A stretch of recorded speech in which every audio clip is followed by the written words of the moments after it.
जय हिंद दोस्तों। तो ज्योग्राफी के सीरीज को हम आगे बढ़ाते हैं और हमको विश्वास हुआ कि आप लोग मैप एटलस ले लिए होंगे और अपने रूम में मैप लगा लिए होंगे। और थोड़ा सा एक काम करिएगा कि इंडिया का मैप का जो राजनीतिक मैप है, जो पॉलिटिकल मैप है, उसको एक बार देख लीजिएगा। किस राज्य का स्थिति कहाँ है, उस राज्य की राजधानी कहाँ है, उसके बड़े बड़े शहर कहाँ कहाँ पर हैं, थोड़ा सा देख लीजिएगा। क्योंकि आगे चलकर जब पर्वत, पहाड़, नदी, नाला, ये झरना, ये सब पढ़ाएंगे तो अगर आपको ये फिक्स है, आपके माइंड में फिट है कि यहाँ पर ये मिजोरम है, ये जो है आपका त्रिपुरा है, ऊपर अरुणाचल है, ये नागालैंड है, अगर फिट रहेगा तो बहुत आसानी से समझ में आएगा। वैसे हम तो हर जगह का आपको पढ़ाते समय ज्ञान देते जाएंगे, बताते जाएंगे ये जगह यहाँ पर है, लेकिन एक बार अगर अपने से आप मैप को देख लेते हैं ना तो बहुत अच्छा से समझ में आएगा। तो कुछ नहीं है, 2-3 बार देखेंगे पूरा राज्य आपका कितना स्टेट है इस समय। भारत की स्टेट है 28 प्लस कितना 28 स्टेट और 8 यूटी, सब याद हो जाएगा। कौन सा कहाँ है कहाँ नहीं है सब याद हो जाएगा आपको, ठीक है। तो इसमें कोई दिक्कत नहीं है, आप लोग देख लेंगे एक बार। ऐसे हम तो सब बतेबे करेंगे कौन सा कहाँ है कहाँ नहीं है, लेकिन एक बार देख लेंगे तो बहुत अच्छे से समझ में आएगा। कल अब हम जो सीरीज चालू करेंगे, कल से क्या करेंगे कि वीडियो चालू होने के बाद 5 मिनट आपसे हम क्वेश्चन पूछेंगे और उस क्वेश्चन का आप लोग आंसर कमेंट में देंगे, जिसको आएगा वो देंगे, ठीक है। और इसके बाद अगले दिन नेक्स्ट डे हम उसका आंसर बताएंगे आप लोगों को, ठीक है। और ये सीरीज मतलब इस सीरीज से ये फायदा होगा कि आप लोगों को पता भी लगेगा कि आप पढ़ रहे हैं तो कितना आपको आ रहा है, कितना क्वेश्चन आपसे छूट रहा है, कितना आपके बस में हो जा रहा है, ठीक है। तो ये सब छोटी छोटी बात होती है और एक आध पॉइंट जो हमसे छूट भी जाएगा वो उस ऑब्जेक्टिव सेशन में हम आपको ले लेंगे और पूरी ज्योग्राफी का मतलब एक एक पॉइंट हम लोग तैयार करते जाएंगे। अब आप चाहे बीपीएससी का करें, चाहे आईएएस का प्रीलिम्स करें, या फिर सचिवालय का करें, सीडीपीओ का करें, या किसी स्टेट पीसीएस करें, अब सबके लिए आप अलग अलग जीएस पढ़ते हैं। जब तैयारी करना हो, एसआई का आया फॉर्म तो आप एसआई का तैयारी करने लेंगे, बीपीएससी का फॉर्म आया था बीपीएससी का तैयारी करने लेंगे। ये तैयारी का मतलब नहीं होता है। हाँ, ज्योग्राफी पढ़ रहे हैं तो एक बार ज्योग्राफी पढ़ लें तो फिर किसी एग्जाम में आए क्यों हम पढ़ें। एक बार अगर ज्योग्राफी अच्छे से पढ़ लेते हैं तो चाहे कोई भी एग्जाम आए आसानी से हम कर लेंगे, ठीक है। तो चलते हैं और कल जो पढ़े हैं थोड़ा सा रिवीजन कर लेते हैं। कल क्या क्या पढ़े हैं? कल ये पढ़े थे हम आप लोगों को कि भारत का अक्षांशीय विस्तार क्या है, भारत का देशांतरीय विस्तार क्या है, भारत की सीमा किन किन देशों के साथ टच करती है, भारत के कितने राज्य जलीय सीमा बनाते हैं, भारत के कितने जलीय सीमा बनाते हैं। और इसके बाद हमने पढ़ा था कि उत्तरी पॉइंट को क्या कहते हैं, दक्षिणी पॉइंट को क्या कहते हैं, पूर्वी पॉइंट को क्या कहते हैं और पश्चिमी पॉइंट को क्या कहते हैं। तो ये सब हमने पढ़ा था, एक बार रिवीजन कर लेते हैं, 5 मिनट में आते हैं। देखिए, भारत की सबसे ऊपरी बिंदु को क्या है, ये था 37 डिग्री 6 मिनट से लेकर 8 डिग्री 4 मिनट तक, ठीक है। ये वाला जो हिस्सा ये लद्दाख वाला हिस्सा था, ठीक है। भारत की सबसे उत्तरी बिंदु 37 डिग्री 4 मिनट 37 डिग्री 6 मिनट से लेकर 8 डिग्री 4 मिनट था। यहीं अगर अंडमान निकोबार द्वीप समूह में ग्रेट निकोबार में जाएंगे तो 6 डिग्री 4 मिनट से लेकर 37 डिग्री 6 मिनट तक था। और पूर्वी पश्चिमी देशांतर में जाएंगे तो ये जो है गुजरात वाले में जो गौरमाता था, इसका 68 डिग्री 7 मिनट से लेकर अरुणाचल प्रदेश की सबसे पूर्वी बिंदु को क्या बोलते हैं, किबुथु या वालांगू, ये था आपका 97 डिग्री 25 मिनट तक। ये हमारा अक्षांशीय और देशांतरीय विस्तार था। ये वाला जो था ये देशांतरीय विस्तार था, नीचे से ऊपर जाते तो अक्षांशीय विस्तार था। ग्लोब पर बहुत अच्छे से बताया था, ठीक है। अब बताए थे आपका सबसे पश्चिमी पॉइंट को क्या कहते, सबसे पूर्वी पॉइंट को क्या कहते हैं, किबुथु या वालांगू। सबसे पश्चिमी पॉइंट को क्या कहते हैं, गौरमाता। सबसे दक्षिणी पॉइंट को क्या कहते हैं, पिग्मेलियन केप कैमोरिन। और सबसे उत्तरी पॉइंट को क्या कहते हैं, इंदिरा कॉल। और अगर द्वीप की बात करें अंडमान निकोबार में तो इंदिरा पॉइंट या केप कैमोरिन कहते हैं, ठीक है। भारत के कितने देशों के साथ सीमा बनाता था? भारत के 7 देशों के साथ सीमा बनाता था। पाकिस्तान था, अफगानिस्तान था, चीन था, नेपाल था, भूटान था, म्यांमार था और बांग्लादेश था। ये 7 देशों के साथ भारत स्थलीय सीमा बनाता था, जबकि जलीय सीमा 2 देशों के साथ बना रहा था। एक तो मालदीव था, दूसरा श्रीलंका था। इतना समझ में आ गया? ठीक है, ये पढ़े थे हम। अब आगे आज जो पढ़ेंगे हम कि भारत में जो हमने ग्लोब पर बताया था कि कर्क रेखा, मकर रेखा, तो कर्क रेखा लगभग भारत के बीचों बीच से होकर जाती है। तो किन किन राज्यों से जाती है? कर्क रेखा पर कौन कौन सा शहर अवस्थित है? कर्क रेखा के पास में कौन सा शहर अवस्थित है? यहाँ से बहुत सारे क्वेश्चन पूछते हैं। कर्क रेखा किन किन राज्यों से, कितने राज्यों से होकर जाती है? ठीक है। और दूसरा, भारतीय मानक समय रेखा के बारे में आज चर्चा करेंगे कि समय कैसे निर्धारित करते हैं और भारत का मानक समय रेखा जो 82.5 डिग्री को माना गया है, कहां से होकर गुजरती है और किन किन राज्यों से होकर जाती है। ठीक है, ये सब आज चर्चा करेंगे। फिर से चर्चा करेंगे ये जो द्वीप है, इसमें जो चैनल है, ये चैनल कौन कौन से द्वीप को कैसे कैसे अलग करते हैं, कौन कौन चैनल किसको किसको अलग करते हैं, ये सब की चर्चा आज के इस वीडियो में करेंगे। ठीक है, आज का जो भारत का सामान्य परिचय है आज समाप्त करेंगे। ठीक है, कल से भारत के द्वीप, मूंगा चट्टान, ये सब के बारे में चर्चा करेंगे। ठीक है, भारत की जलीय सीमा कैसे कैसे होती है, कौन सा संलग्न क्षेत्र होता है, ठीक है, कौन अनन्य आर्थिक क्षेत्र होता है, ये सब अगले वीडियो में करेंगे। आज भारत का जो सामान्य परिचय है उसको समाप्त करते हैं। ठीक है, आते हैं कर्क रेखा की बात करते हैं। सबसे पहले देखिए कर्क रेखा जो है ये ग्लोब पर, देखिए यहाँ पर ग्लोब पर ये जो विषुवत रेखा था, विषुवत रेखा के ऊपर ये 1 डिग्री 2 डिग्री करते करते जाएंगे तो यहाँ पर मान लीजिए 23.5 डिग्री पर, 23.5 डिग्री पर कर्क रेखा है। भारत की स्थिति यही थी। ठीक है, 8 डिग्री ये नीचे से आ रहा था, 8 डिग्री यहाँ पर। ठीक है, और 23.5 डिग्री भारत के लगभग बीचों बीच से होकर गुजर रही थी। और ये 23.5 डिग्री और 23.5 डिग्री ऊपर और 23.5 डिग्री नीचे जो था मकर रेखा, इसका एक विशेष नाम, बाकी सब रेखा जो थी सबका विशेष नाम नहीं रखा गया। इसका क्यों विशेष नाम रखा गया ये भी बताते हैं, क्योंकि पृथ्वी 23.5 डिग्री अपने पर झुकी हुई है। ठीक है, इसके चलते इसका एक विशेष नाम रखा गया। और इसी के बीच में सूर्य सालों पर परपेंडिकुलर प्रकाश अपना छोड़ता है। ठीक है, साल पर यहाँ पर मान लीजिए सूर्य चला तो यहाँ पर पहुंचता है कर्क रेखा पर, फिर इसी पॉइंट पर आ जाता है, फिर यहाँ पर आता है, फिर यहाँ से इस पॉइंट पर चल जाता है। ठीक है, तो ये सब जब हम पढ़ाएंगे वर्ल्ड ज्योग्राफी उसमें बहुत अच्छा करेंगे। यहाँ पर बहुत वीडियो लंबा हो जाएगा, इसलिए ये सब को नहीं ऐड कर रहे हैं। अब आते हैं कर्क रेखा। देखिए कर्क रेखा यहाँ पर दिखाएं कि भारत के लगभग बीचों बीच से होकर गुजरती है। तो कर्क रेखा कितने राज्यों से होकर गुजरती है? तो कर्क रेखा भारत के लगभग 8 राज्यों से होकर गुजरती है। देखिए कौन कौन सा राज्य है यहाँ पर। देखिए सबसे पहले गुजरात को टच किया, गुजरात के बीचों बीच से। ठीक है, गुजरात के बाद ये राजस्थान वाला हिस्सा, ये पतला सा इस तरह राजस्थान को टच करती है, राजस्थान वाले हिस्सा को। ठीक है, इसके बाद ये बड़ा सा हिस्सा एमपी वाला, मध्य प्रदेश वाला है। ठीक है, ये मध्य प्रदेश को टच करती है।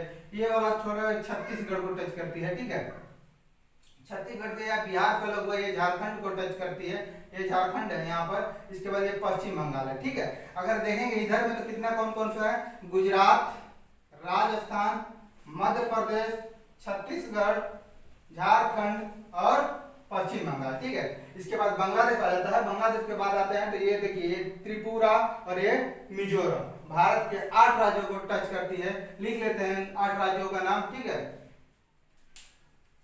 8 राज्यों का नाम लिख लीजिए, साथ साथ में नोट्स जरूर बनाइएगा। नोट्स बनाएंगे तो एक बेहतरीन नोट्स आपके पास तैयार होगा। ठीक है, और किसी भी एग्जाम से पहले उसको देख कर जाएंगे। अपने हाथ से बनाया गया नोट्स कोई भी बुक से बहुत अच्छा होता है। ठीक है, देख लेते हैं। सबसे पहला गुजरात, तो सबसे पहला गुजरात। ठीक है, इसके बाद नंबर 2 पर क्या था, राजस्थान। 3 पर क्या था, मध्य प्रदेश, तो एमपी लिख देते हैं, एमपी। नंबर 4 पर क्या है, इसके बाद छत्तीसगढ़ लिख देते हैं, CAA, छत्तीसगढ़। ठीक है, 4 हो गए। इसके बाद क्या था, झारखंड,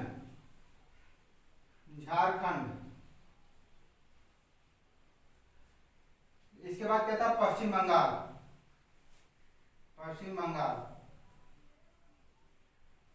पश्चिम बंगाल के बाद था आपका, ये था बांग्लादेश वाला क्षेत्र। इसके बाद भारत में पहुंचता था यहाँ पर त्रिपुरा, और इसके बाद था मिजोरम। इन 8 राज्यों से होकर कर्क रेखा गुजरती है। भारत के 8 राज्यों से होकर कर्क रेखा गुजरती है। ठीक है, अब क्वेश्चन पूछेगा, क्वेश्चन कैसे बनाता है, देता है क्वेश्चन कि निम्नलिखित में से किस राज्य से कर्क रेखा नहीं गुजरती है। 4 ऑप्शन दे देगा, उसमें 8 को छोड़कर बाकी 1 ऑप्शन दिया जाएगा। या फिर क्या करेगा क्वेश्चन में कि निम्नलिखित में से कौन कौन से राज्य कर्क रेखा से होकर, निम्नलिखित में से किस किस राज्य से होकर कर्क रेखा गुजरती है।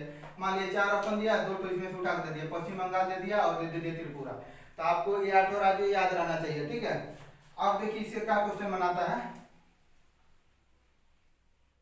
इससे क्वेश्चन बनाता है कि कर्क रेखा सबसे अधिक किस राज्य में, कर्क रेखा की लंबाई सबसे अधिक किस राज्य में है।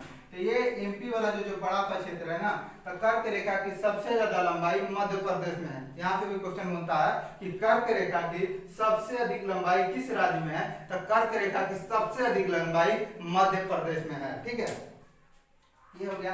फिर यहाँ पे क्वेश्चन बनाता है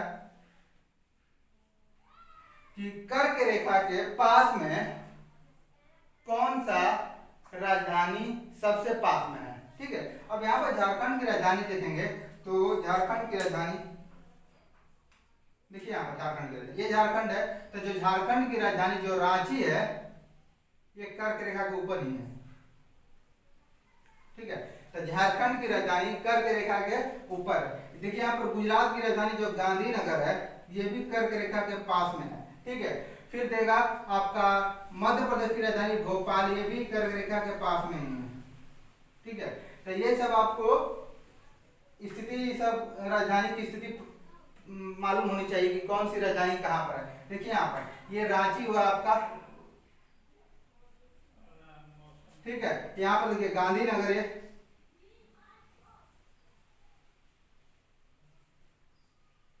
और यहाँ पर दे आपका भोपाल। ये आपको पता रहना चाहिए।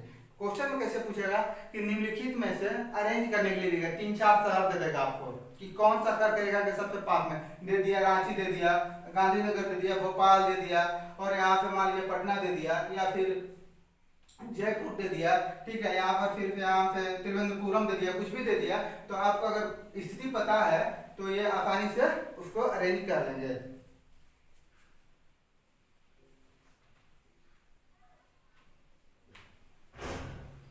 अब देखते हैं, ये कर्क रेखा की बात थी। अब भारतीय मानक समय रेखा, इसके बारे में थोड़ा सा चर्चा कर लेते हैं कि टाइम भी कैसे निकालते हैं। देखिए ये ग्लोब है हमारा।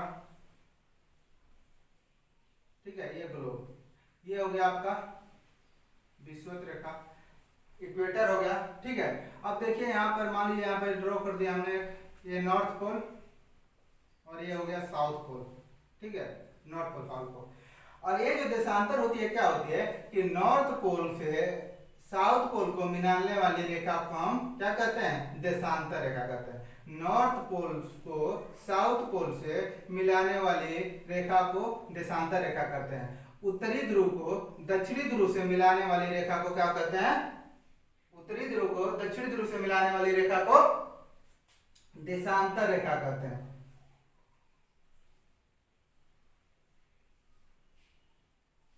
ठीक है, अब देखिए यहां पर लंदन का ग्रीनविच, ये लंदन का ग्रीनविच है, बड़ा सा बना रहे, इतना बड़ा नहीं है लेकिन दिखने के लिए बना रहे हैं बड़ा सा।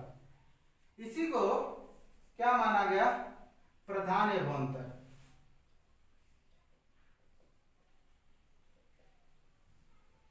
प्रधान, यहीं से टाइम निर्धारण किया गया सबसे पहले। ये कोई कंडीशन नहीं था, मान लिया गया यहीं पर। ठीक है, और जो लंदन के ग्रीनविच से देशांतर रेखा पास हुआ उसका नाम रखा गया 0 डिग्री देशांतर। क्या रखा गया, 0 डिग्री देशांतर। इसका नाम है 0 डिग्री देशांतर, इसका नाम रखा गया 0 डिग्री देशांतर। ठीक है, अब क्या कहा गया, पृथ्वी है कैसी है, पृथ्वी एकदम गोल है, ठीक है, पृथ्वी गोल है, ठीक है। तब पृथ्वी अपने अक्ष पर कितने पे चक्कर लगा रही है। अब हम यहाँ पे घूमे, अगर हम गोल होते हैं तो अगर ऐसे चक्कर लगाएं, ठीक है, तो इस पॉइंट से चले और इसी पॉइंट पर फिर से आ गए तो 360 डिग्री एक चक्कर, मतलब यहाँ से कोई व्यक्ति चला और ये घूम कर ये फिर यहीं पर आ गया तो कितने डिग्री चला, 360 डिग्री चला। तो पृथ्वी अपने 24 घंटे में कितने डिग्री चलती है, 360 डिग्री चल लेती है, ठीक है। तो 360 डिग्री चलती है, तो अगर 360 को तो क्या कहा गया कि 360 डिग्री चलती है तो हर एक डिग्री पर एक देशांतर ड्रॉ कर दिया गया, हर एक डिग्री पर एक देशांतर ड्रॉ कर दिया गया, ठीक है। यहाँ हर एक डिग्री पर एक देशांतर ड्रॉ कर दिया गया। अब देखिए क्या हुआ, ये देशांतर रेखा है, हर एक डिग्री पर देशांतर रेखा ड्रॉ किया गया। तो अब ये 0 डिग्री देशांतर से 180 इधर देशांतर और 0 डिग्री से लेफ्ट में 180, 0 डिग्री के राइट में 180 देशांतर और 0 डिग्री के लेफ्ट में 180 देशांतर और ये तो 0 डिग्री कितना हो गया, 80 180 प्लस 180 और प्लस 1 इक्वल टू 361, एक तो बेसी हो गया। तो क्या हुआ कि ये जो 0 डिग्री देशांतर से 180 डिग्री जो पूर्वी देशांतर था और 180 डिग्री पश्चिमी देशांतर था, ठीक है, इन दोनों के 180 डिग्री एक ही पॉइंट पर जाकर मिल गया। ये देखिए, ये यहां से देखिए, ये यहां पॉइंट से चला, इस पॉइंट से देखिए गैप वाला पॉइंट पे यहां पे चला, ठीक है, और इसके जस्ट अपोजिट में यहां पर पहुंच गया तो क्या 180 डिग्री चल गया, ठीक है। अब इधर से एक चला, इस पे पॉइंट पे पहुंचे 180 डिग्री, तो दोनों का 180 डिग्री ओवरलैप कर गया, तो 180 डिग्री वाला एक ही 180 डिग्री बन गया। तो इसलिए ये वाला जो 0 डिग्री देशांतर था ना, ये इसको काट कर देते हैं तो टोटल देशांतर की संख्या 360 हो गया। क्यों 360 हो गया कि दोनों पूरब 0 डिग्री देशांतर से पूरब में भी 180 डिग्री और 0 डिग्री देशांतर से पश्चिम में भी 180 डिग्री, दोनों 180 डिग्री एक ही पर आ गया। तो 180 डिग्री, एक ही 180 डिग्री को पूरब से भी गिन लिया गया और पश्चिम से भी गिन लिया गया, तो टोटल देशांतर की संख्या 360 देशांतर। आप देखिए हर एक डिग्री पर एक देशांतर ड्रॉ किया गया। और भारत की स्थिति देखें तो कहां से 68 डिग्री, अगर देशांतरीय विस्तार देखें तो 68 डिग्री 7 मिनट से 97 डिग्री 25 मिनट तक था, 97 डिग्री 25 मिनट तक था। तो भारत देखें तो यहां से, ठीक है, 0 डिग्री से 68 डिग्री आगे था और भारत की स्थिति भी क्या था, उत्तर पूर्वी गोलार्ध में था। ये जो भारत की स्थिति यही है, ठीक है। तो 0 डिग्री से अगर बढ़ते बढ़ते 1 degree 2 degree 3 degree 4 degree 5 degree 6 degree, तो देशांतर तो जो 68 डिग्री देशांतर था वो भारत को टच करता था, और यही देशांतर जो लास्ट होता था भारत का वो 97 डिग्री पर लास्ट होता था, ठीक है। अब देखिए अगर 360 डिग्री, ठीक है, 360 पृथ्वी को अगर एक दिन में 24 घंटे में चक्कर मारती है अपने अक्ष पर, अगर पृथ्वी को 360 डिग्री चलने में, ठीक है, 360 डिग्री अगर चलने में पृथ्वी को 24 घंटे लगते हैं, ठीक है, 24 आवर्स लगते हैं, पृथ्वी को 360 डिग्री चलने में 24 घंटे लगते हैं, तो मतलब 24 घंटे को अगर मिनट में चेंज करेंगे तो 1440 मिनट हो जाएगा, पृथ्वी को 1440 मिनट हो जाएगा, ठीक है। अगर पृथ्वी 360 डिग्री चलने में 1440 मिनट लगाती है तो 1 डिग्री चलने में कितना लगाएगी, 1440 डिवाइड बाई 360। अगर इसको कट करेंगे तो 4 आएगा, 3 चौको 12 6 चौको 24, ठीक है, 1440 हो जाएगा। अब 1 डिग्री चलने में पृथ्वी 4 मिनट का समय लेती है, ठीक है। अब देखिए भारत ये 0 डिग्री से 68 डिग्री पर है, भारत 68 डिग्री को टच करता है, ठीक है। तो मतलब 68 गुणे 4 कितना हो गया, 8 चौके 32 और 6 चौके 24 और 3 27, 272 मिनट, ठीक है, इतना समय है, ठीक है। यही से समय रेखा को माना गया, ठीक है। आप देखिए इतना मिनट, अगर यहाँ 12 बज रहे हैं और इसी को टाइम को अगर पूरे विश्व में मान लिया जाएगा तो भारत में भी यहीं पर 12 बजेगा, और कितना आ गया 272 मिनट, 272 मिनट जाएगा कहाँ, ठीक है। तो इसलिए हर देश अपना अपना एक तो मानक समय रेखा माना। अब देखिए क्या होगा, 68 डिग्री 7 मिनट है, यहाँ पर 97 डिग्री 25 मिनट है, तो भारत का भी देशांतरीय विस्तार में लगभग लगभग कितने का 29 डिग्री का डिफरेंस हो गया। 29 डिग्री का, अगर 97 में से 68 घटाएंगे तो 29 डिग्री का डिफरेंस हो गया। ठीक है, और भारत का पृथ्वी क्या है, ये पृथ्वी जो घूमती है पश्चिम से पूरब चलती है, क्या पश्चिम से पूरब चलती है पृथ्वी, क्या होता है ये देखिए, ये पश्चिम और ये पूरब, ईस्ट वेस्ट तक पश्चिम से पूरब चलती है। तो क्या होता है कि यहाँ पर सूरज का प्रकाश सबसे पहले पूरब में पड़ता है, सुबह सबसे पहले पूरब में होता है। ठीक है, तो ये वाला जो डिग्री था यहाँ पर 97 डिग्री पर, यहाँ पर तो सुबह पहले होगा। ठीक है, और 29 डिग्री लगभग ज्यादा है यहाँ से, इस पॉइंट से उसका 29 डिग्री ज्यादा है, और 1 डिग्री में 4 मिनट लग रहे हैं, तो 29 गुणे 4 मान लीजिए, इसको 30 मान लेते हैं, 30 डिग्री तो 120 मिनट, मतलब 2 घंटा। अब हमारे इंडिया में अरुणाचल प्रदेश और गुजरात के समय में 2 घंटा का अंतर है। ठीक है, हमारे इंडिया में अरुणाचल प्रदेश का और गुजरात के समय में 2 घंटे का अंतर हो जाएगा। अब इसको दूर करने के लिए अब एक ही समय में एक ही देश में 2-2 घंटा का अगर अलग रहेगा, 2-2 घंटा का टाइम का डिफरेंस रहेगा, तो कैसे काम चलेगा। यहाँ सुबह 5 बजे हो गया, यहाँ सुबह पता चला कि 2 घंटा बाद में हुआ, यहाँ 7 बजे हुआ सुबह, और टाइम दोनों को एक के मान लेंगे, तो इसे काम नहीं चलेगा। ठीक है, अब देखिए क्या हुआ कि अब इसको दूर करने के लिए हर देश एक अपना मानक समय रेखा बनाया। और ठीक है, अब तक कई देश कई तो मानक समय रेखा बना लिए हैं। रसिया में 7 मानक समय रेखा बना लिया है। ठीक है, तो जिसका क्षेत्रफल बड़ा है वो अपना अरेंज कर लेता है। ठीक है, लेकिन भारत में भी एक ही मानक समय रेखा है। अरुणाचल प्रदेश वाले अलग मानक समय रेखा की मांग कर रहे हैं, लेकिन अभी दिया नहीं गया है। अभी भारत में एक ही मानक समय रेखा है। अब देखिए 68 डिग्री और ये 97 डिग्री, 68 डिग्री और 97 डिग्री के बीच में एक देशांतर पास भारत के बीचों बीच से पास होती है 82.5 डिग्री। ठीक है, 82.5 डिग्री। ये देखिए पूरब में देशांतर है तो 0 डिग्री के पूरब में पूर्वी देशांतर बोलते हैं, 0 डिग्री के पश्चिम में पश्चिमी देशांतर बोलते हैं। 0 डिग्री के पूरब में जो देशांतर रेखा है उसको पूर्वी देशांतर, और 0 डिग्री के पश्चिम में जो देशांतर रेखा है उसको पश्चिमी देशांतर बोलते हैं। ठीक है, अब देखिए क्या हुआ कि अब भारत के बीचों बीच से 82.5 डिग्री देशांतर गुजरती है। अब देखेंगे, अब 68 में अगर 82.5 अगर जुड़े 82.5 से 68 घटाएंगे तो कितना हो गया 2 82 लगभग 14.5 इधर से भी घटाएंगे तो लगभग 14.5 डिग्री। ठीक है, अब देखिए ये बीचों बीच से होकर गुजरती थी भारत के, ये जो 82.5 डिग्री देशांतर, तो इसी को मानक समय रेखा मान लिया गया। अब कहा गया कि यहीं पर जो समय होगा इसी के आधार पर, इसी मानक समय रेखा के आधार पर समय का निर्धारण होगा। ठीक है, अब देखिए इसी के आधार पर समय का निर्धारण होगा। अब देखिए, अब ये 0 डिग्री, ठीक है, अब भारत की मानक समय रेखा 82.5 डिग्री, 0 से 82.5 डिग्री आगे है, और 1 डिग्री में 4 मिनट हो गया, मतलब 82.5 गुणे 4। ठीक है, अगर मल्टीप्लाई करेंगे 82.5 गुणे 4 तो कितना हो जाएगा, लगभग 330। अगर इसको मिनट में चेंज करेंगे डिवाइड बाई 7 तो कितना हो जाएगा, ये हो जाएगा लगभग 5 घंटा 30 मिनट। ठीक है, 5.5 घंटा। क्यों 5.5 घंटे, ये 0 डिग्री और ये 82.5 डिग्री पर।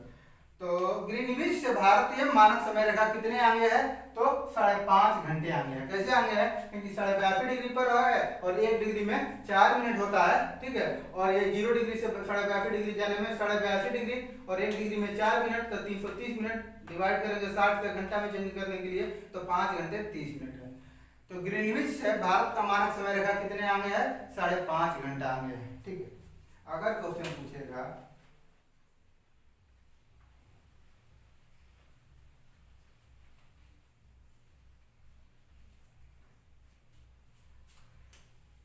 अब देखिए ग्रीनविच से जो 0 डिग्री है, ठीक है, 0 डिग्री से अगर पूरब में जाने पर समय को ऐड कर दिया जाता है, और 0 डिग्री से पश्चिम में जाने पर, देखिए 0 डिग्री से पश्चिम में जाने पर समय को घटा दिया जाता है।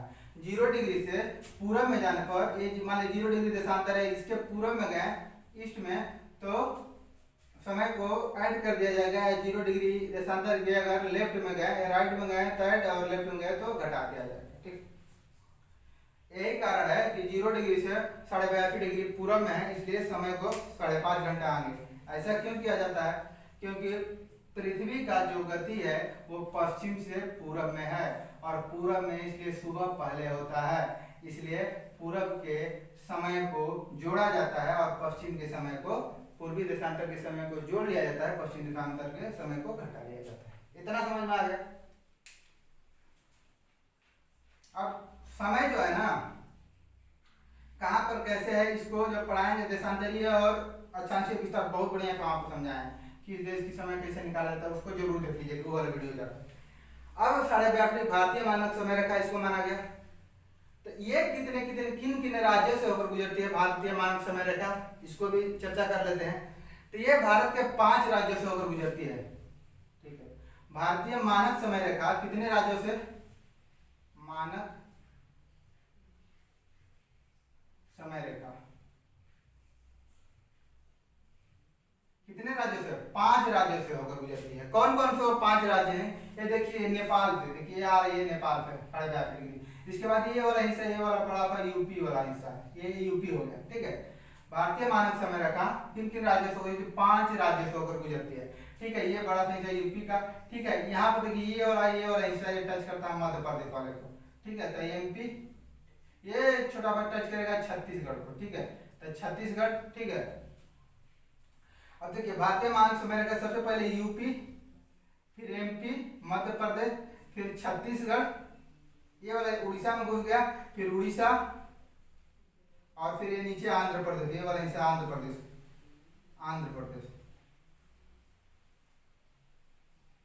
कितने राज्यों से, 5 राज्यों से होकर भारतीय मानक समय रेखा गुजरती है। कौन कौन सा राज्य है, पांचों की देख लेते हैं चर्चा स्थिति।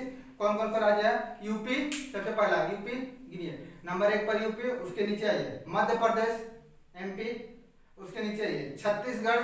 मैप में अच्छा से देखिएगा, इसको घर पर जाइएगा, एड्रेस खोलिएगा, मैप में बहुत अच्छे से देखिएगा। ठीक है, सबसे पहले यूपी, फिर नीचे एमपी। अगर एक बार दिमाग में मैप बस गया तो फिर कभी नहीं भूलेंगे पूरी जिंदगी। हम पढ़ाने के लिए पढ़ते नहीं है कभी, एक बार 2-3 साल पहले फिर ज्योग्राफी 6 महीने अच्छे से तैयारी 7 महीने किए थे।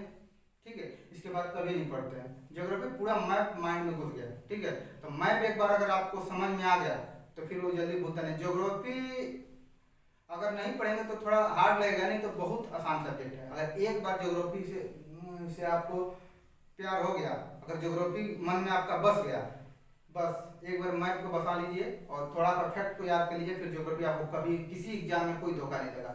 अगर ज्योग्राफी ये स्कोरिंग सब्जेक्ट है, अगर आपको 20 क्वेश्चन पूछता है, अगर हमारे पास जुड़े रह गए, अगर पूरी वीडियो, अगर पूरी श्रृंखला आपको वर्ल्ड ज्योग्राफी और इंडियन ज्योग्राफी साथ में जब चालू करेंगे इन्वायरमेंट और उसको भी देख लेते हैं। ठीक है, तो 20 क्वेश्चन अगर पूछेगा तो हम 17 से 18 क्वेश्चन खूब शौक से हर एग्जाम में 17 से 18 क्वेश्चन करते आएंगे, चाहे आप बीपीएससी का दे रहे हो, किसी स्टेट पीसीएस का, एसएससी का दे रहे हो, सीजीएल का दे रहे हैं, सीपीओ का दे रहे हो, सीडीएफ का, एनडीए का, चाहे किसी भी एग्जाम का दे रहे हो, आप बहुत अच्छा स्कोर करके आएंगे। ठीक है, लेकिन आपको जुड़े रहना है और अच्छे से पढ़ते रहना है। हाँ, लेकिन आपको मैप का भी अच्छे से ज्ञान, हमारे साथ साथ मैप का हम बताते जाएंगे कहाँ कहाँ पर कौन सी स्थिति है, आप अपने एटलस में वहाँ पर चिन्हित करते जाइएगा और उसको पढ़ते जाइएगा।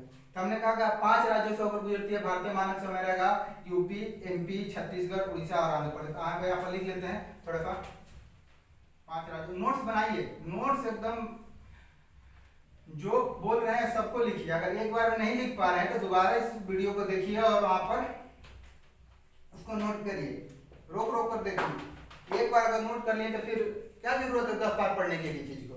तो सबसे पहले भारतीय मानक समय रेखा किन राज्यों से होकर गुजरती है, तो यूपी 1 नंबर, दूसरा का उसके नीचे एमपी। ऐसे याद करिए, ये नहीं कि यूपी भी टच करता है, एमपी भी टच करता है, छत्तीसगढ़ भी टच। क्या होता है मैप में कि सबसे ऊपर एमपी है, यूपी है, उसके नीचे एमपी है, उसके नीचे छत्तीसगढ़ है, उसके नीचे उड़ीसा है, उसके नीचे आंध्र प्रदेश। ऐसे ही याद होना चाहिए। अगर कर्क रेखा गुजरता है तो सबसे पहले माइंड में फिट होना चाहिए कि सबसे इधर गुजरात के बाद में राजस्थान को टच किया था, इसके बाद मध्य प्रदेश को टच किया था, इसके बाद छत्तीसगढ़ को टच किया था, इसके बाद झारखंड को टच किया था, इसके बाद पश्चिम बंगाल को टच किया था, इसके बाद बांग्लादेश था, बांग्लादेश के बाद त्रिपुरा था, फिर मिजोरम था। ऐसे याद रखना चाहिए, मैप को आपको पूरे दिमाग में फिट होना चाहिए। ठीक है, मैप मगर मैं चाहे कैसे भी घुमाओ क्वेश्चन पूछे, अरे पूछेगा तो यहीं से ना क्वेश्चन, चाहे कैसे भी घुमाओ, अगर पूरी तरीके भी आपका ज्ञान है आपको तो फिर मैं पूछो क्वेश्चन कहाँ से पूछोगे। आप कहेंगे पेपर बहुत टफ था, अरे टफ था, पढ़े नहीं है तो टफ था, कुछ नहीं टफ होता। यूपी एमपी देखिए, इसके नीचे छत्तीसगढ़, तीसरे नंबर पर छत्तीसगढ़, 3 हुआ। चौथे नंबर उसके नीचे आए तो उड़ीसा था, और इसके बाद जो था आंध्रा था, आंध्र प्रदेश। ये 5 राज्य भारतीय मानक समय रेखा से होकर गुजरती है। यहाँ पे ये लखनऊ देखिए, यूपी में लखनऊ जो है, लखनऊ में जाइएगा दिल्ली। और ये भारतीय मानक समय रेखा इलाहाबाद के नैनी से माना गया, कहाँ, नैनी से, इलाहाबाद के नैनी से। लखनऊ में जाएंगे तो लिख रहा है मुस्कुराइए, आप भारतीय मानक समय रेखा पर खड़े, ठीक है। तो ये गुजरता है 5 राज्यों से, ठीक, इतना समझ में आ गया। अब थोड़ा सा देख लेते हैं जलीय सीमा में कौन कौन से चैनल किस किस राज्य को, किस किस द्वीप को अलग करते हैं, ठीक है, ये थोड़ा सा देख लेते हैं। अब देखिए यहाँ पर एक द्वीप है जिसका नाम है कोको द्वीप, कोको द्वीप, इस पर म्यांमार का अधिकार है, ठीक है, इस पर म्यांमार का अधिकार। जब देश आजाद हुआ था तो तब तक ये नहीं निकला था, जब वो निकला तो ये नेहरू जी म्यांमार को गिफ्ट कर दिए, इस पर म्यांमार का अधिकार है, ठीक है। ये देखिए ये कोको द्वीप है, और ये भारत का, ये जो भारत का अंडमान निकोबार द्वीप समूह, अंडमान निकोबार द्वीप समूह ना, ये जो हिमालय है, जो हिमालय पढ़ाएंगे तो बहुत अच्छे से समझ में आएगा। ये जो हिमालय है ना, तो यहाँ पर जाकर मुड़ जाता है अरुणाचल प्रदेश से, उसका मुड़ा हुआ भाग ही है अंडमान निकोबार द्वीप समूह, हिमालय का ही ये भाग है। ये सक्रिय होकर मुड़ गया था यहाँ पर, ये यहाँ पर जल में डूब गया था, जब ऊपर आ गया तो ये द्वीप का निर्माण हो गया, द्वीप का रूप धारण कर लिया। ये हिमालय का ही भाग है अंडमान निकोबार द्वीप समूह, ठीक है। अब देखिए अंडमान निकोबार द्वीप समूह में बहुत सारे द्वीप हैं, लेकिन जहां से क्वेश्चन पूछते हैं उसको देख लेते हैं, वो कुछ इंपॉर्टेंट है। देखिए इसमें याद कर लीजिए, ये सबसे उत्तर में है तो उत्तरी अंडमान, ठीक है, इसके बीचवा में जो है उसको मध्य अंडमान, याद करना कुछ है, उत्तर में है उत्तरी अंडमान, बीच में मध्य अंडमान, और नीचवा में है दक्षिणी अंडमान, का ऊपरा में उत्तरी, बीचवा में मध्य, नीचवा दक्षिणी अंडमान, 3 हो गया। और ऊपर नीचवा जो सबसे नीचवा है उसको लिटिल अंडमान, क्या कहेंगे, लिटिल अंडमान, उत्तरी, मध्य, दक्षिणी, लिटिल, ये चारों याद करिए, ठीक है। ये हो गया कोको द्वीप, इस पर म्यांमार का अधिकार है। पूछता है क्वेश्चन कि कोको द्वीप पर किसका अधिकार है, तो कोको द्वीप पर म्यांमार का अधिकार है। अब देखिए नीचे है अंडमान और निकोबार भी है, तो निकोबार में 2 द्वीप याद करिए, ये वाला जो द्वीप है इसको बोलते हैं कार निकोबार, और सबसे नीचे ग्रेट निकोबार, ठीक है। ये कार निकोबार में बहुत सारे छोटे छोटे द्वीप है, कार निकोबार, और ये है ग्रेट निकोबार, ठीक है, अंडमान निकोबार, ठीक है। अब देखिए ये क्वेश्चन पूछेगा कि अंडमान को कोको द्वीप से कौन सा चैनल अलग करता है, तो कोको चैनल अलग करता है, कौन सा, कोको चैनल। क्वेश्चन पूछेगा कि कोको द्वीप को अंडमान निकोबार द्वीप समूह से किससे, अंडमान निकोबार द्वीप समूह से कोको द्वीप किस चैनल से अलग होता है, तो कोको चैनल से अलग होता है, कोको द्वीप कोको चैनल, समझ में आ गया। अब देखिए अंडमान निकोबार, लेकिन अगर पूछ लेगा कि कोको चैनल किस द्वीप से अलग होता है, अब ऑप्शन में दे देगा कि कोको चैनल कोको द्वीप और उत्तरी अंडमान कोको द्वीप, दक्षिणी अंडमान कोको द्वीप, मध्य अंडमान कोको द्वीप, और ये हो गया लिटिल अंडमान। अब आपको पता ही नहीं है कि उत्तरी अंडमान है तो कैसे मारेंगे, और डायरेक्ट अगर अंडमान निकोबार नहीं दिया, छोटे छोटे द्वीप का नाम दे दिया, तो आपको याद होना चाहिए। तो ये हो गया कोको चैनल, कोको द्वीप और उत्तरी अंडमान को अलग करती है। यहाँ पर एक तो दक्कन पास है, ये लिटिल अंडमान और दक्षिणी अंडमान के बीच में एक तो चैनल है जिसका नाम है दक्कन पास। द्वीप चैनल और जो पास होता है ना, क्या होता है कि 2 स्थलीय भूभाग को अलग करता है और 2 जलीय भूभाग को जोड़ता है, 2 स्थलीय भूभाग को अलग करता है और 2 जलीय भूभाग को, 2 जलीय क्षेत्र को जोड़ता है, 2 स्थलीय भूभाग को अलग करता है, उसी को चैनल या पास, ठीक है, बोलते हैं, या जल संधि। अब देखिए दक्कन पास हो गया, किसको अलग करता है, ये दक्षिणी अंडमान और लिटिल अंडमान और दक्षिणी अंडमान को अलग करता है दक्कन पास। अब देखिए अंडमान को निकोबार से अलग करता है 10 डिग्री चैनल। अंडमान को निकोबार से अलग करता है कौन सा 10 डिग्री चैनल। ठीक है, अब यहाँ पे देखिए अंडमान और निकोबार को अलग सॉरी अब देखिए ये अंडमान निकोबार हो गया। अब देखिए ये दोनों निकोबार हैं, तो ये है ये आपका कार निकोबार, ये ग्रेट निकोबार। तो कार निकोबार को ग्रेट निकोबार अलग करता है कौन, saint George channel. Car Nicobar को ग्रेट निकोबार से कौन सा अलग करता है, सेंट जॉर्ज चैनल। ठीक है, अब देखिए ग्रेट निकोबार में भारत की सबसे दक्षिणतम पॉइंट कौन सी है, इंदिरा पॉइंट या पिग्मेलियन पॉइंट, इसी पर। और निकोबार में भी ग्रेट निकोबार में सब भारत की सबसे दक्षिणतम पॉइंट अगर पूछेगा 6 डिग्री 4 मिनट, तो यहाँ पर ग्रेट निकोबार में है। अब देखिए ये जो ग्रेट निकोबार पे है और नीचे हो जाएंगे तो देश है जिसका नाम है इंडोनेशिया। इंडोनेशिया में एशिया का सबसे बड़ा द्वीप वाला देश है इंडोनेशिया। ठीक है, अब देखिए इंडोनेशिया का एक तो बहुत बड़ा द्वीप है सुमात्रा। तो सुमात्रा को ग्रेट निकोबार से कौन सा अलग करता है, ग्रेट चैनल। सुमात्रा को ग्रेट निकोबार से कौन सा अलग करता है, ग्रेट चैनल। ठीक है, ये समझ में आ गया, इस सबको लिख लीजिएगा। ठीक है, अब आते हैं इधर, ये आपका जो लक्षद्वीप है।